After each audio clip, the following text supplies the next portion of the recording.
Hello बच्चों, आपको स्वागत है जय मां शारदे मैथमेटिक्स कोचिंग सेंटर के यूट्यूब चैनल पर। बच्चों, आज हम आपको 10th के हिंदी क्लास, ठीक है, 10th जो गोधूली है उसमें 10th क्लास में आपको हम 10th क्लास के हिंदी पार्ट 3 के ऑब्जेक्टिव सवाल कराने जा रहे हैं। ठीक है, ऑब्जेक्टिव टाइप का क्वेश्चन रहेगा यह।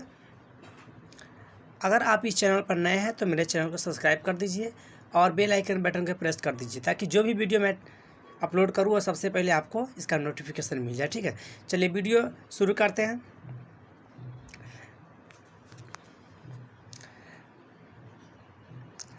अगर आपसे ये पूछा जाए ऐसे भारत से हम क्या सीखे हैं, क्या इस वीडियो हम पहले ये बता दिए थे। भारत से हम क्या सीखे, भाषण है। ठीक है, भारत से हम क्या सीखे, भाषण है और लिखे हुए हैं मैक्स मूलर जी। ठीक है, देखिए पहला सवाल, मैक्स मूलर को वेदांतियों का वेदांती किसने कहा। पहला सवाल है, मैक्स मूलर को वेदांतियों का वेदांती किसने कहा। तो याद रखिएगा, इसका करेक्ट आंसर हो जाएगा स्वामी विवेकानंद जी। ठीक है, स्वामी विवेकानंद जी कहे थे मैक्स मूलर को वेदांतियों के वेदांती कहे थे स्वामी विवेकानंद जी। इसका करेक्ट आंसर क्या हो जाएगा, option B.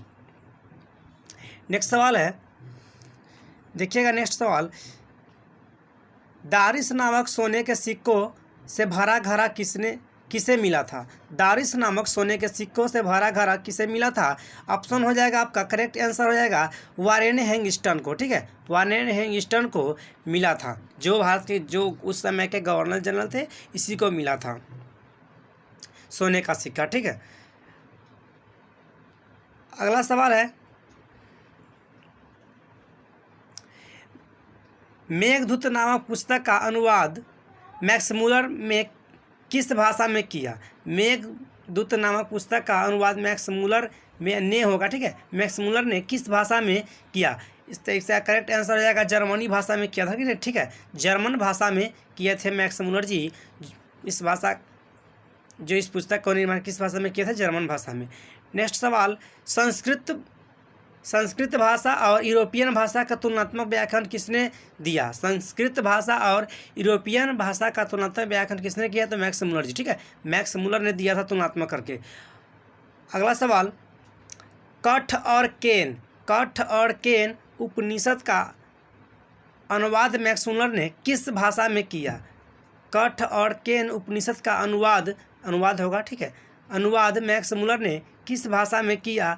Option A Greek में, ऑप्शन बी जर्मन में, ऑप्शन सी हिंदी में, ऑप्शन डी लैटिन में। तो क्या होगा, जर्मन में। ठीक है, स्क्रीनशॉट भी आप ले सकते हैं, करेक्ट आंसर भी दिया गया है। ठीक है, नीचे लिख दिए हुए हैं, आंसर क्या होगा, तो ऑप्शन इसका हो जाएगा बी करेक्ट आंसर। अगला सवाल है, लिपजिंग विश्वविद्यालय में मैक्स मूलर ने किस भाषा का अध्ययन किया।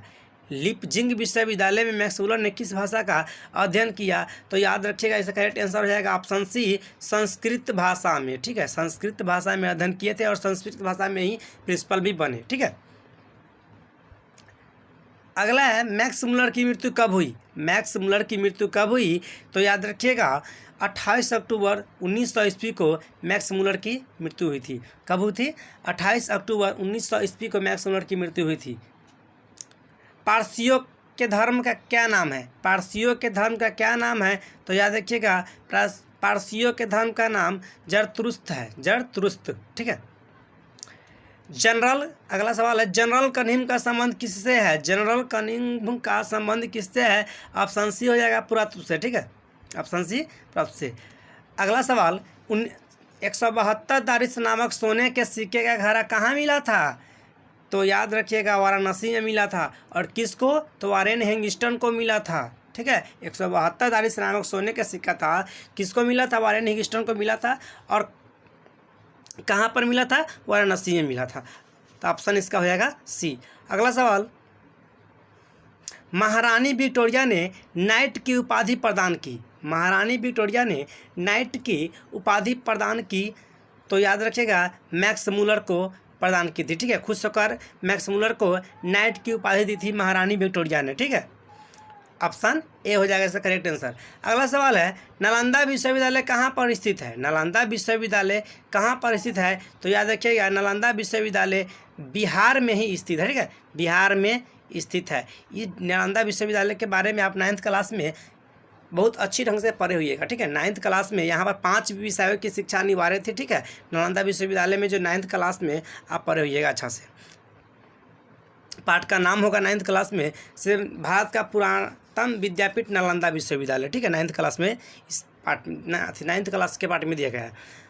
अगला सवाल है, निर्वंश विद्या का संबंध किससे है? निर्वंश विद्या का संबंध किससे है? ऑप्शन ए वनस्पति विज्ञान से, ऑप्शन बी प्राणी विज्ञान से, ऑप्शन सी मानव विज्ञान से और ऑप्शन डी अंतरिक्ष विज्ञान से। तो क्या है? निर्वंश, ठीक है, यानी वंश को समाप्त। तो निर्वंश विद्या का संबंध किससे है? तो मानव विज्ञान से है, याद रखिएगा। अगला सवाल, दारिस क्या है? दारिस क्या है? तो याद रखिएगा सोने की प्राचीन कालीन सिक्का था। जो पहले का जो सिक्का था ना सोने का, वही उसे ही दारिस कहा जाता था, ठीक। Option B correct answer. Next question पर चलते हैं। नेक्स्ट क्वेश्चन देखिए, मैक्स मूलर का जन्म कब हुआ था? मैक्स मूलर का जन्म कब हुआ था? तो याद रखिएगा मैक्स मूलर का जन्म 6 दिसंबर 1823 ईस्वी में हुआ था, ठीक है। 6 दिसंबर 1823 ईस्वी में हुआ था मैक्स मूलर का जन्म। अगर ये सवाल आपसे पूछा जाए मैक्स मूलर जी कितने वर्ष के थे, कितने वर्ष के थे जब उनके पिताजी का देहांत हो गया था? तो महज 4 साल के थे, ठीक है। 4 वर्ष के ही थे तो उनके पिताजी का देहांत हो गया था। नेक्स्ट प्रश्न की ओर चलते हैं। प्लेटो का संबंध किस देश से है?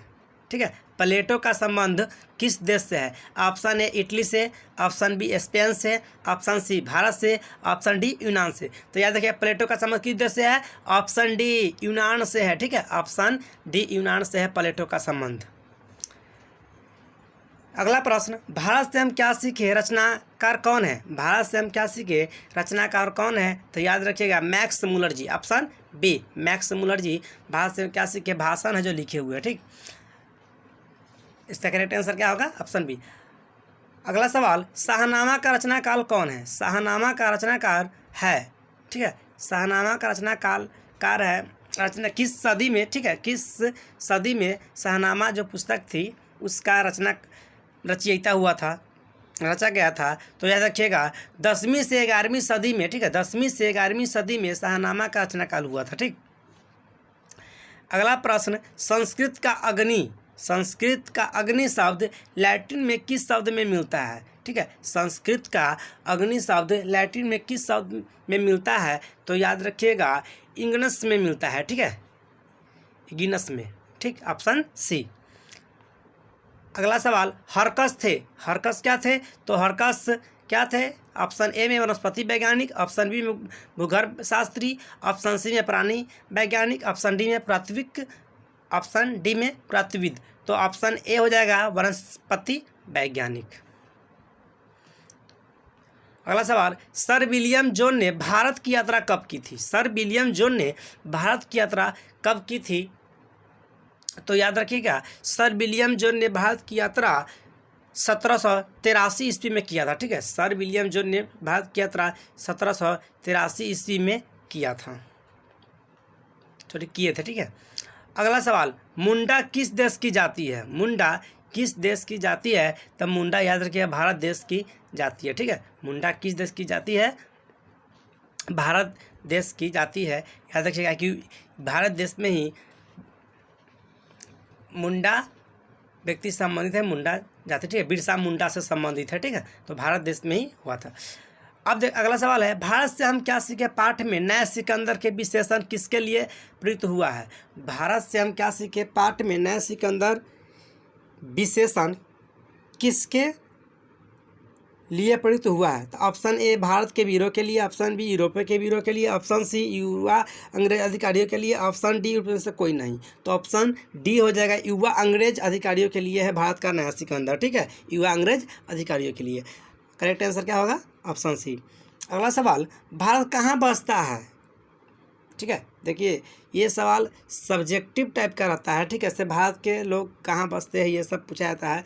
तो याद रखिए भारत कहाँ बसता है, ठीक है, भारत कहाँ बसता है ऑब्जेक्टिव में पूछा गया है। तो याद रखिए भारत कहाँ बसता है? तो गाँव में बसता है, क्योंकि भारत का दिल हृदय कहाँ बसता है? तो गाँव में बसता है। तो क्या होगा आंसर? इसका करेक्ट आंसर डी हो जाएगा, गाँव में बसता है। अगला प्रश्न, मैक्स मूलर का जन्म कहाँ हुआ था? मैक्स मूलर का जन्म कहाँ हुआ था? तो ऑप्शन करेक्ट हो जाएगा डेसाऊ जर्मनी में हुआ था, ठीक है। डेसाऊ एक जगह है और जर्मनी एक देश है। तो मैक्स मुलर का जन्म कहाँ हुआ था? डेसाउ जर्मनी में हुआ था। कभी कभी पूछा जाता है मैक्स मुलर कहाँ के वासी थे? तो कहाँ के थे? जर्मनी के, ठीक है, जर्मनी के थे। नेक्स्ट क्वेश्चन, वारेन हेगिस्टन था, क्या था? वारेन हेगिस्टन, आपको पहले ही बता दिया, वारेन हेगिस्टन भारत का जनरल, ठीक है, भारत का गवर्नर जनरल था, ठीक है, भारत का गवर्नर जनरल था, जो इसे ही 172 सोने का जो सिक्का था इसे मिला था, ठीक है, वारेन हेगिस्टन को ही मिला था उस समय, ये भारत का गवर्नर जनरल थे। अगला प्रश्न, मैक्स मुलर के पिता का नाम क्या था? मैक्स मुलर के पिता का नाम क्या था? मैक्स मुलर के पिता का नाम क्या था? तो विल्हेल्म मुलर, ठीक है, विल्हेल्म मुलर थे। अगला प्रश्न, प्रतन मानव का अर्थ है, प्रतन मानव का अर्थ क्या है? तो ऑप्शन सी हो जाएगा प्राचीन मानव, पहले का मानव, ठीक है, ऑप्शन सी हो सकता है करेक्ट आंसर। अगला प्रश्न, किसे वाराणसी के पास सोने के सिक्कों से भरा एक घड़ा मिला था? तो वारेन हेगिस्टन को मिला था, ठीक है, वारेन हेगिस्टन को वाराणसी के पास सोने के सिक्कों से भरा एक घड़ा मिला था, ठीक है। अगला प्रश्न, किसके अध्ययन क्षेत्र में भारत के कारण नवजीवन का संचार हो चुका है? तो याद रखिएगा नीति कथा क्षेत्र में, किस क्षेत्र में? नीति कथा क्षेत्र में, याद रखिएगा, से भारत के कारण, ठीक है, भारत के कारण नवजीवन का संचार हो चुका है, तो नीति कथा क्षेत्र में हो चुका है, ठीक। देखिए इस तरीक़ा से 3 पार्ट तक आपको हम क्लियर करवा दिए हैं, ठीक। अगर आपको अगले वीडियो भी चाहिए तो कमेंट करिए, ठीक है। इस प्रकार से हम पूरा वीडियो का भी अपलोड कर देंगे। और आप अगर मेरे चैनल पर नए हैं तो मेरे चैनल को सब्सक्राइब कर लीजिए और बेल आइकन बटन को प्रेस कर दीजिए और दोस्तों के साथ शेयर कीजिए, ठीक है। मिलते हैं नेक्स्ट वीडियो में।